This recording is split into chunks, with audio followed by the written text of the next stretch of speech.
ایک چیز ہوتی ہے جسے ہم الیکٹرانک سگنیچر کہتے ہیں. Electronic signature. الیکٹرانک سگنیچر یعنی ایک طیارہ ہے جو زمین سے فضا میں بلند ہوا ہے اور پھر وہ رڈار پہ نظر آنا شروع ہو گیا. اوکے. اب رڈار پر جہاں جہاں سے وہ گزرے گا اچھا اس کی باقاعدہ جس طرح CCTV ویڈیو ہوتی ہے اس کی ویڈیو بنتی چلی جاتی ہے. اچھا.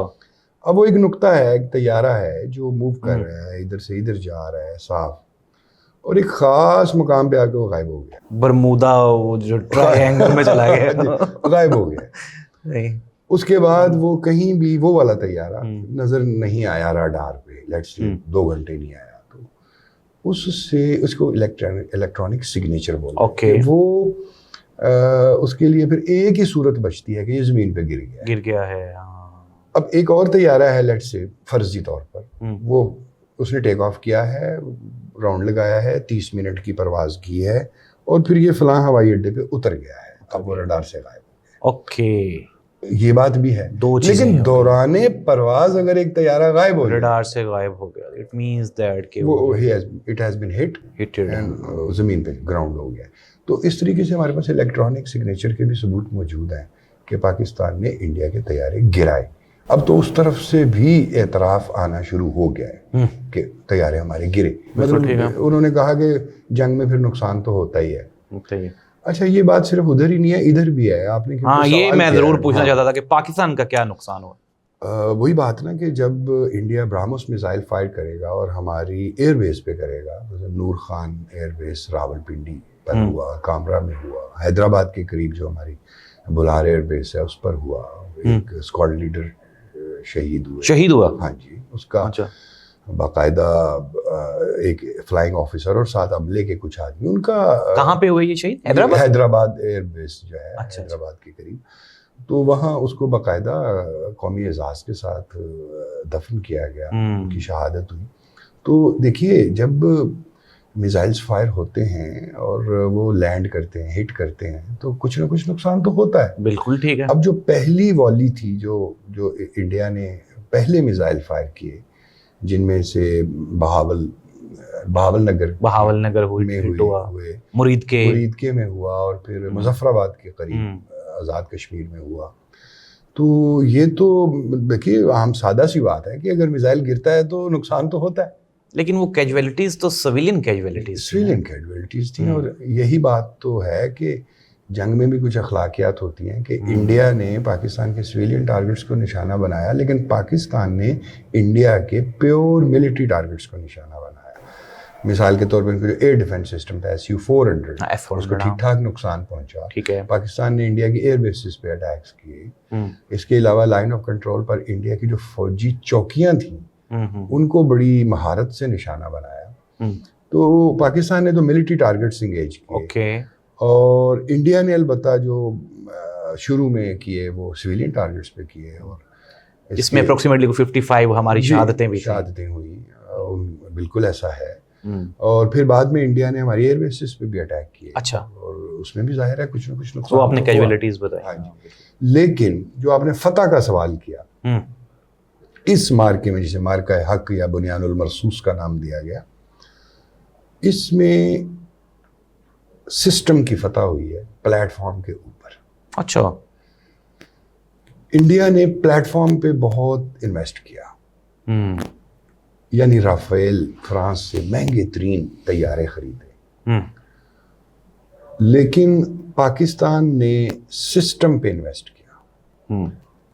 پاکستان کا جو اویکس جو ارلی وارننگ سسٹم ہوتا ہے, رڈار سسٹم ہوتا ہے, ہمارے پاس طیارے ہیں جو فضا میں اڑتے ہیں اور پوری جنگ کو دیکھ رہے ہوتے ہیں اور کنٹرول کر رہے ہوتے ہیں, خود نظر نہیں آ رہے ہوتے, وہ بہت اوپر ہوتے ہیں.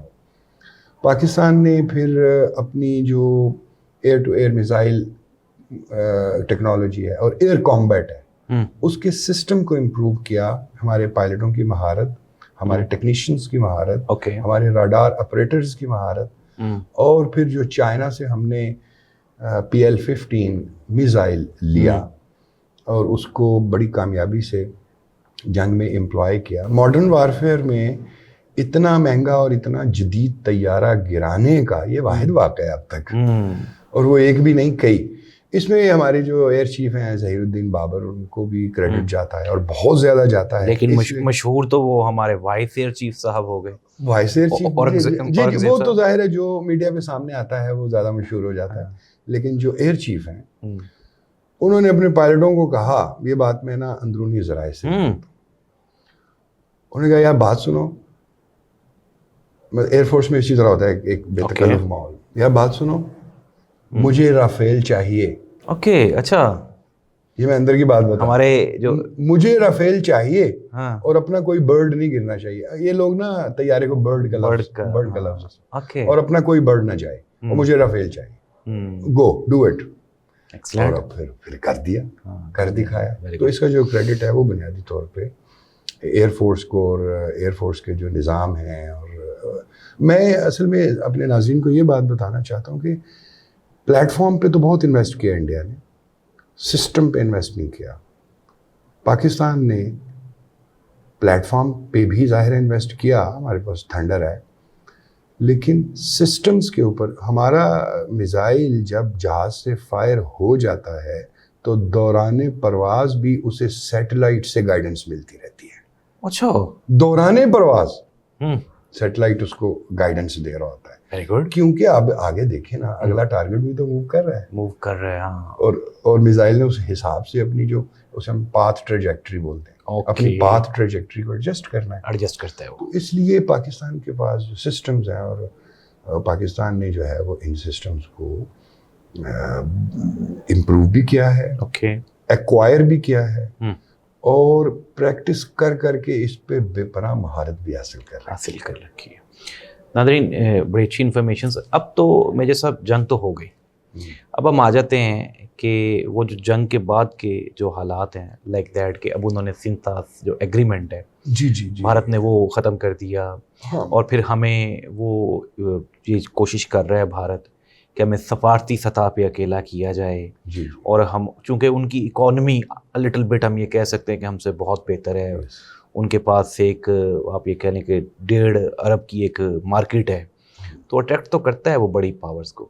تو پاکستان اب جنگ کی بعد کی جو صورتحال ہے ذرا کائنڈلی اس پہ بتائیں کہ ہمیں کیا کرنا چاہیے. جی, یہ جو آپ کا سوال ہے یہ یوں کہہ لیجیے کہ بین الاقوامی تعلقات, سیاست اور آنے والے وقت کے بارے میں. بالکل ایسے ہی ہے. اس سے پہلے آنے والے وقت ہی کے بارے میں جو آگے کا کوئی ملٹری سٹینڈ آف ہوتا ہے اسے ویژولائز کرنا چاہتا ہوں اپنے ناظرین کے لیے.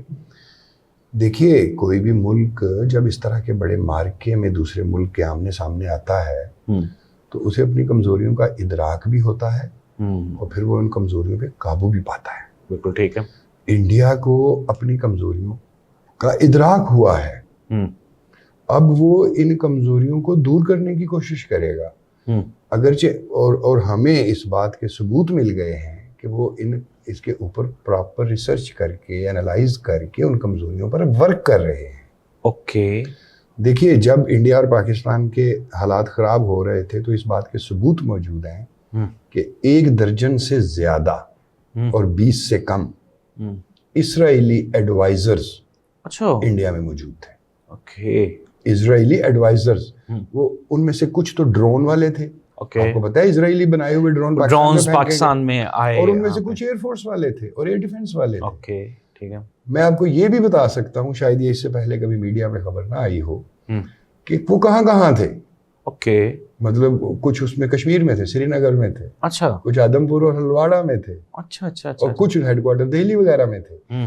یعنی میں یہ کہہ رہا ہوں کہ 1 درجن سے زیادہ اور 20 سے کم ہائی لیول اسرائیلی ایڈوائزرز جنگ سے پہلے موجود تھے. ٹھیک ہے. اب جنگ ہو گئی, اب اس کا انالیسس چل رہا ہے کہ ہمارے سسٹمز میں کیا کیا خامیاں تھیں. اس کو BVR بولتے ہیں. یہ ایک ٹیکنالوجی ہے ایئر فورس کی ناظرین, BVR, بیونڈ ویژول رینج. یہ جتنی پاکستان اور انڈیا کی کا ایئر کامبیٹ ہوا وہ BVR تھا. بعض صورتوں میں ٹارگٹ 200 کلومیٹر سے بھی زیادہ تھا, 300 کلومیٹر کے آس پاس. ہم نے سنا بالکل ایسا ہی تھا.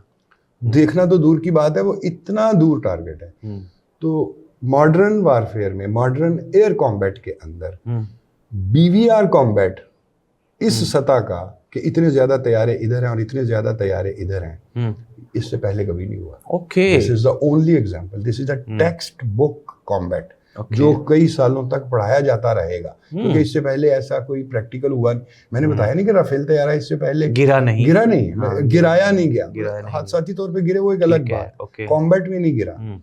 تو لہٰذا آنے والے وقتوں میں پاکستان کو یہ تیار رہنا پڑے گا. ایک تو یہ کہ ان کو اسرائیلی ٹیکنیکل سپورٹ حاصل ہے, ٹھیک ہے, اوکے, ڈرون میں بھی اور ایئر فورس میں بھی, ٹھیک ہے. تو اب ایسا نہیں ہے کہ اتنا بڑا واقعہ ہوا ہے اور وہ اپنی خامیوں اور کمزوریوں پہ 2 ہفتے میں یا 2 مہینے میں قابو پا لیں گے. یہ سالوں کا کام ہے, ٹھیک ہے. مطلب اگر ویسے تو ظاہر ہے یہ تو ان کے اوپر ہے نا, وہ کتنی جلدی انالائز کر کے ایکوپمنٹ ایکوائر کر کے اپنی مین پاور کو ٹرین کر کے تو اس کو امپلائے کر دیتے ہیں, یہ تو ان کے اوپر ہے. لیکن اگر آپ مجھ سے پوچھیں تو کوئی 1.5 سال 2 سال کا عرصہ درکار ہے ان سارے کاموں کے لیے. یہ نہیں ہے کہ پرسوں ہی کر دیں گے وہ. بالکل ٹھیک ہے. تو پاکستان کو اب کیا کرنا ہے, مطلب یہ تو ان کی طرف کی بات ہے. اب پاکستان کو میرے خیال میں صرف انڈین ایئر کیپیبلٹی کو ذہن میں نہیں رکھنا, اسرائیلی ایئر ایکسپرٹیز کو بھی ذہن میں رکھنا ہے. اوکے. اور کیا کیا انڈیا ایکوائر کر سکتا ہے انٹرنیشنل مارکیٹ سے. تو جس رفتار سے وہ اپ گریڈ ہوتا چلا جائے تو پاکستان کو اس سے زیادہ رفتار سے اپ گریڈیشن چاہیے. بالکل ٹھیک ہے. وہ چاہے ایکوپمنٹ کی ایکوزیشن کے بارے میں ہو, چاہے سسٹمز کی اپ گریڈیشن کے بارے میں ہو. اب سسٹم, میں بار بار ایک لفظ استعمال کر رہا ہوں, سسٹم سے مراد ہوتی ہے, ایک ہے جسے کہتے ہیں ہم ایئر ٹریفک کنٹرول جو زمین پہ ہوتا ہے. اوکے. ایک اس کے پاس بھی رڈار اور پورا ایک نظام ہوتا ہے, کمیونیکیشن سسٹم ہوتا ہے. ایک طیارہ ہے, اس کے اندر بھی ایک رڈار اور پائلٹ اور اس کے پاس بھی ایک نظام. اوکے. ایک اوپر ارلی وارننگ والا طیارہ ہے اس کا, اس سے اوپر سیٹلائٹ. اوکے. ان سب کو ریئل ٹائم اینڈ اسپیس کے اندر جوڑنا کہ بعض اوقات فیصلہ کرنے کے لیے 1 سیکنڈ سے بھی کم وقت ہوتا ہے. اوکے. تو یہ ہمارے جو سسٹم ہے وہ ماشاءاللہ بہت مضبوط ہیں. اوکے. شاید میں یقین سے کہہ سکتا ہوں, جیسے میں نے شروع میں کہا کہ انڈیا نے اگر پلیٹ فارم پہ انویسٹ کیا تو پاکستان نے سسٹم ڈیولپمنٹ پہ, تو ہمارا جو سسٹم ہے وہ بہت بہتر ہے اور اسے مزید بہتر آنے والے دنوں میں ہمیں کرنا پڑے گا. سر دوسرا جو میرا سوال تھا کہ سنتاز ایگریمنٹ ہے, بھارت کے پاکستان کے خلاف سازشیں ہیں, تو سفارتی سطح پہ پاکستان کو کس طرح سے ورکنگ کرنی ہوگی؟ اچھا, ابھی جو انٹرنیشنل سچویشن خاص طور پہ مڈل ایسٹ کی سچویشن چل رہی ہے اور اس میں امریکن انوالومنٹ ہے, عرب ورلڈ ہے, ٹرکی ہے, ان سب کی سچویشن کو ملا جلا کے جو میں یہ کہوں, اس ساری صورتحال میں بھارت اپنے لیے کوئی سفارتی جگہ حاصل نہیں کر پایا. یعنی ڈپلومیٹک سپیس جسے کہتے ہیں وہ نہیں حاصل کر پایا. یورپ میں بھی گئے, وہ امریکہ میں بھی گئے, لیکن کوئی فائدہ, کوئی اسٹیٹمنٹ نہیں آئی. دوسرا یہ کہ اس اسرائیل ایران کانفلکٹ میں بھارت کوئی کلیئر کٹ سٹانس نہیں لے سکا. آنے والے دنوں میں مجھے لگتا ہے کہ ایران میں اور بھارت میں دوریاں ہوں گی اور پاکستان اور ایران میں نزدیکیاں ہوں گی. ٹھیک ہے. اور شاید ایک گرینڈ ڈائلاگ کے نتیجے میں ایران سے پابندیاں بھی ہٹ جائیں, یہ میں آج آپ کے پروگرام میں پریڈکٹ کر رہا ہوں. ٹھیک ہے. اور ایران سے تیل جو ہے وہ بڑی مقدار میں ایکسپورٹ ہونا شروع ہو جائے. ہو سکتا ہے IPI پہ پھر کام شروع ہو جائے, جو ایران پاکستان پائپ لائن ہے. اس میں انڈیا شامل تھا نہیں ہے, وہ بات کی بات ہے, نام اس کا IPI تھا, تو یہ بھی ہو سکتا ہے. تو انڈیا جو ہے, مجھے تو اس وقت انڈیا سفارتی تنہائی کا شکار لگ رہا ہے, پاکستان نہیں. یہ میں ریئلسٹک بات کر رہا ہوں, غیر جذباتی. بالکل ایسے. اب آتے ہیں پاکستان پہ. سنتاز معاہدے کو یک طرفہ طور پر سسپینڈ کر دینا, یا اسے کہتے ہیں ہیلڈ ان ابینس, معطل کر دینا, اس پر فیصلہ دیا ہے ایک پرماننٹ کورٹ آف آربیٹریشن ہوتی ہے, PCA, permanent court of arbitration. اس نے ابھی کل ہی یہ فیصلہ کیا ہے کہ کسی ایک ملک کو یہ حق نہیں پہنچتا کہ وہ یک طرفہ طور پر کسی انٹرنیشنل معاہدے کو معطل کر دے. تو یہ پاکستان کی کامیابی ہے اور بھارت کو اس سے دھچکا لگا ہے.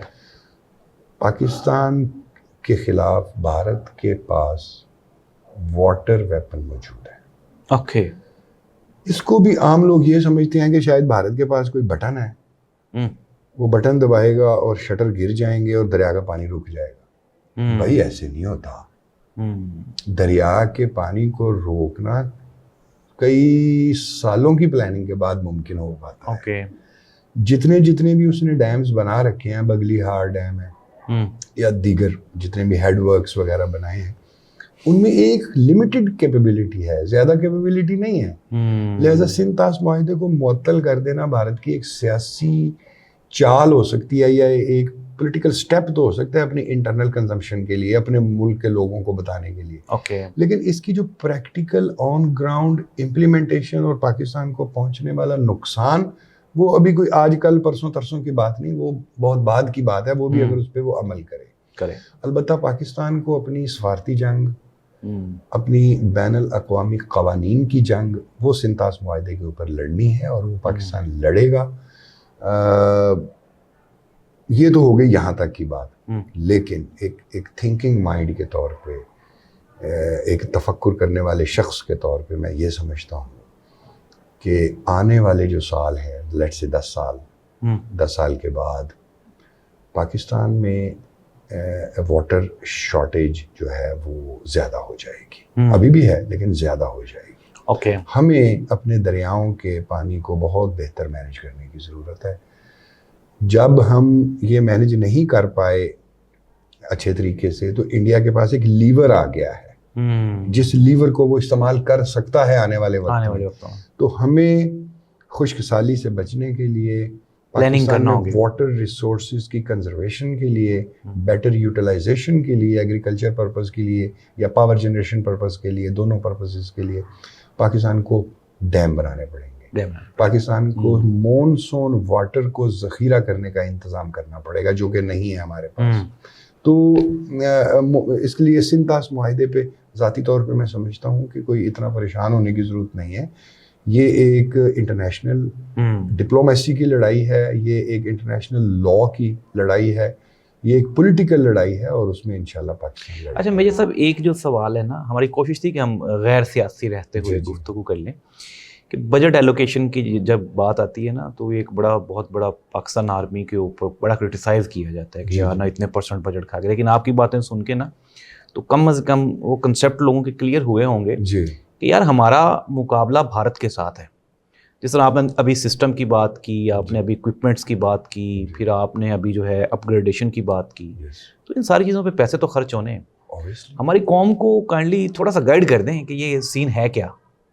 اچھا, میں ایک ذمہ دار پاکستانی ہونے کی حیثیت سے یہ کہتا ہوں کہ اقبال کا مصرع ہے کہ ہے جرم ضعیفی کی سزا مرگ مفاجات.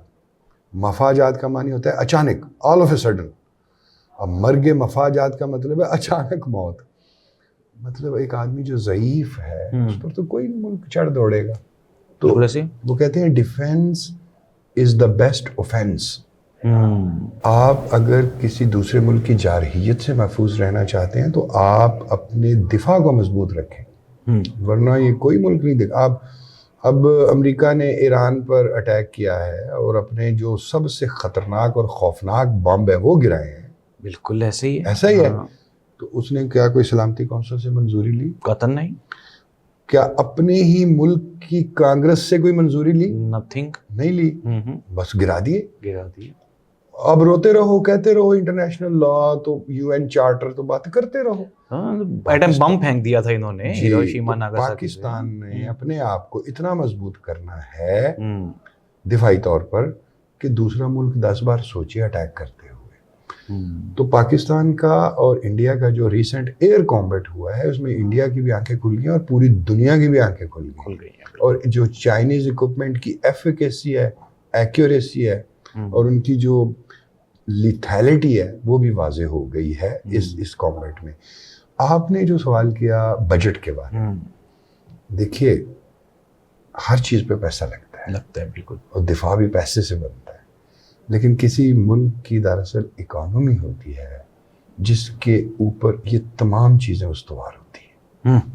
اکانومی اس پلیٹ فارم کی طرح ہے جس پر پلر بنے ہوئے ہیں. وہ سیاست کا پلر ہے, وہ ریاست کا پلر ہے, وہ دفاع کا پلر ہے, وہ اداروں کا پلر ہے. وہ تو ساری چیزوں کو بنیادی طور پہ چلانے والی چیز تو اکانومی ہے. ہاں. ہمیں پاکستان کی اکانومی پہ زیادہ فوکس کرنا ہے. ہاں. قرضے لے کر جو معیشت چلاتے رہتے ہیں ہم, یہ